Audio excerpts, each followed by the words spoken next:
So today we are going to be transplanting this seed. Usually what I'm looking for when I go to transplant a seed is if it's going to fall over. And so usually I try to have the lights strong enough to where they don't want to stretch to fall over. But I've been doing this one on my porch and it only gets light half the day. So to avoid it falling over, I'm going to go ahead and transplant it today.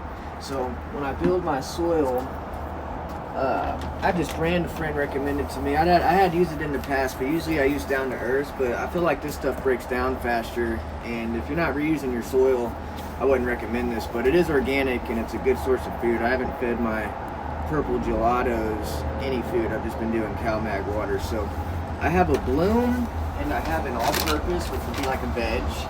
And so what I like to do is I put the bloom towards the bottom and I mix it in real good, because later on in the plant's life, as it grows and it finishes flowering, it'll tap into that extra oomph, you know.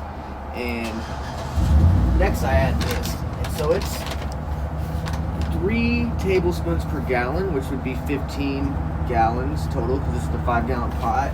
But since I'm using both, I'm going to do half and half. So I'm not doing 30 tablespoons, I'm still doing 15. I just do half and half because you want to avoid burning. You know, so don't just read the back of this and go 15, 15. If you're using both, do half and half or you can burn your plants. Okay, so before the video started, I already added the bloom, so I'm going to add the veg, and I want this stuff more in the middle, but not really at the top, you know, because you don't want your plant's roots sitting directly in this stuff, and you also want to mix it up really good with these soil amendments. 2, 4, 6, and that's like 7.5. So I did 7.5 of each, which equals 15. I'm gonna stir that in there real good. Alright, so next, what I like to do is I like to add microbes all through the pot generally. No more than is called for though, so just do a couple tablespoons right here, a couple more. Mix that in real good. I'm not so worried about the roots sitting in this stuff. It says you can put it on bare roots and it's actually good for them, so you don't have to worry about that much. So I'm using Pro Mix. Another thing I want to tell people about Pro Mix is when you fill up your pot, don't overstuff it with dirt.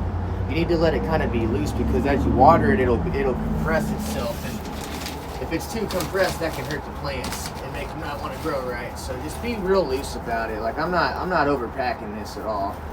I'm just putting it in there loose. When I go to water it, it'll pack.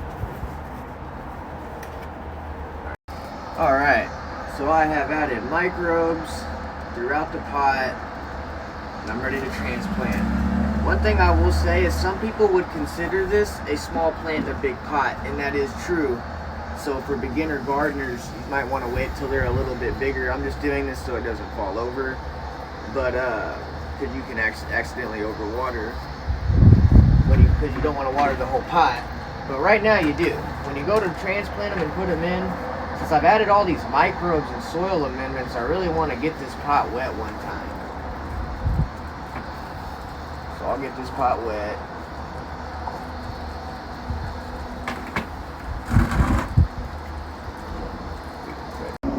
So now that this pot is decently wet but not soaked, you know, we'll make our hole.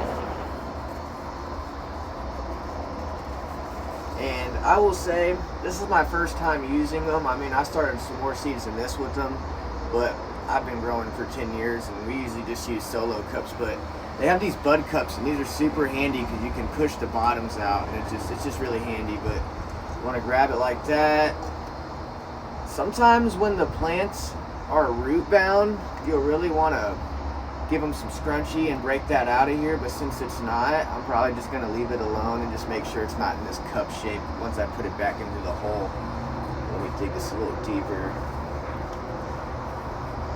Alright. So I'm going to just go straight in there. Boop. And then it broke its shape too as while it was going in, so that's good, so that the roots will go out.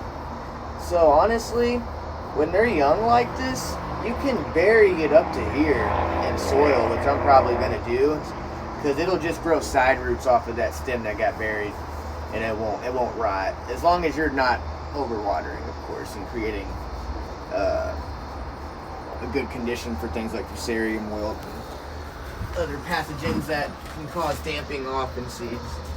So we'll just fill this up a little bit more. I saved a little bit of water for it.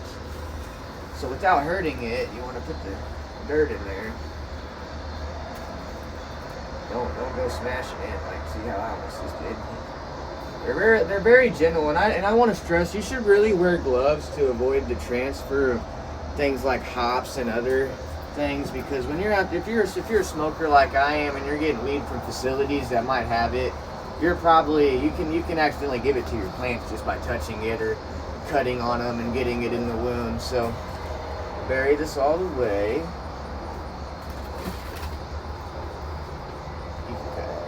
Now I'm going to give it this last little bit of water I saved for it without hurting it too. Like, that's the big thing, is you just really want to be gentle.